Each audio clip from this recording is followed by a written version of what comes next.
May nararamdaman ka, tapos nag-solo flight ka lang sa bahay, tapos yung movement mo, you cannot move freely. Yun ang mahirap.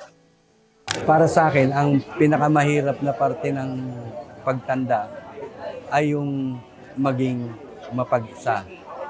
Kasi yung mga kabataang kasabayan ko noon, kapag bumabalik ako sa lugar na kung saan ako pinanganak at maghahanap ako ng kausap, ay wala na sila.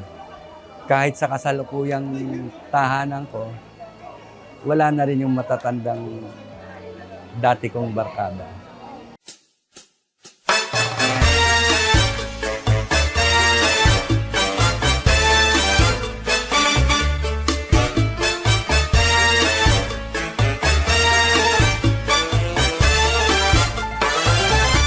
Ito po ay iniaalay natin sa ating mga kapatid na mga senior upang tayo po naman ay higit na makapaglingkuran sa isa't isa.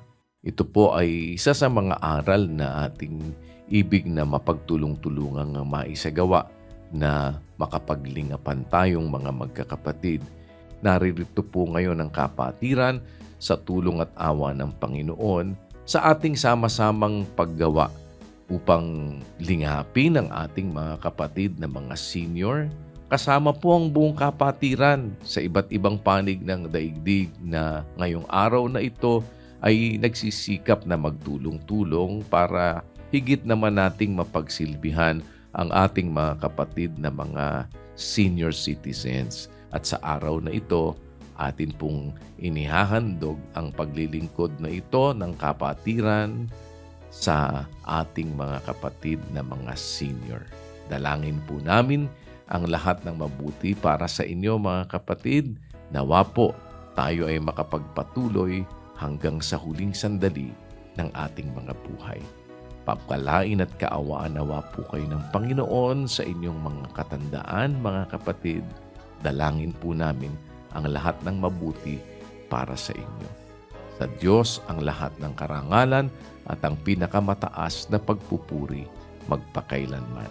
Welcome po sa ating MCGI Seniors Day. Inaalala pa ang hirap at hapis, ang luha ay papahirin,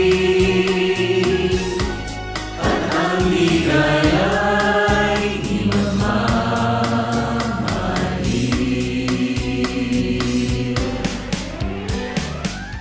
Sobrang saya talaga po, brother, dahil sa ganito ko lang nararamdaman na ang kasiyahan na hindi ko nararamdaman noong kabataan ko pa, dahil iba talaga pagka may pagkakataon na ganito, at least parang ang tinuturing kanila na parang espesyal ka sa araw na ito dahil sa katandaan mo, parang binigyan kanila ng halaga sa araw na ito.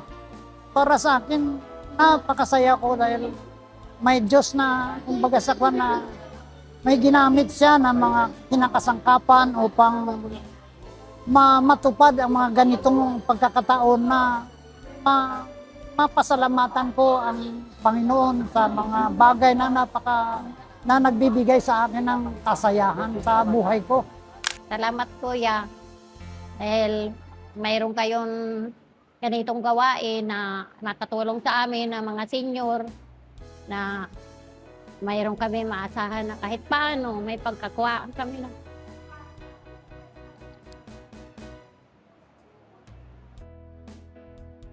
Amin pang araw-araw na pangangailangan. Apo, Yun po. At saka malaking tulong din po yung mga medical mission na po yun na ano.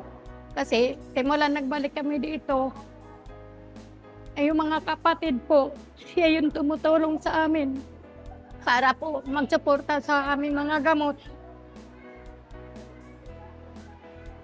Napakalaking pasalamat ko sa Panginoon at tayo, Kuya, na ginamit kayo ng Panginoon para sa amin na mga kapatid na wala, mahirap. Mahalaga po sa akin to kasi dito ko naranasan kung paano ako tratuhin bilang tao. Tapos, kahit hindi ko mga kamag-anak, itinuring akong kamag-anak, kasama sa pananamulat. Pag may problema ako, sa kanila ko inihihinga yung aking mga problema at tinutulungan po naman nila ako. Ito yung isa sa mga activities namin, ang mag-medical mission para sa mga senior citizen o mag-lecture sa kanila.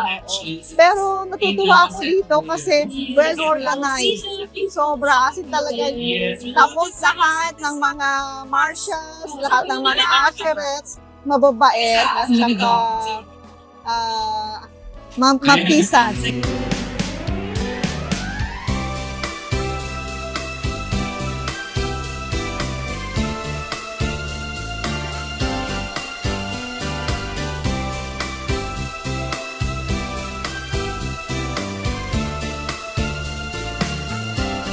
Sobrang masarap sa pakiramdam na kahit na papaano nakapag-participate na makabahagi sa ganitong klaseng gawain na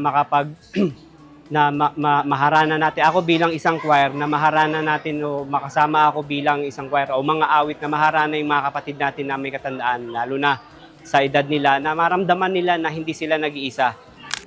Bilang isang kabataan, kailangan nating matutunan na magpakumbaba, no, lalo na sa mga matatanda, at ibigay natin sa kanila yung respeto, dahil kung loloobin ng Panginoon, tayo man darating din sa pagkakataong yon, at upang tayo din ay makaranas ng ganong pagtrato din mula sa mga susunod na henerasyon.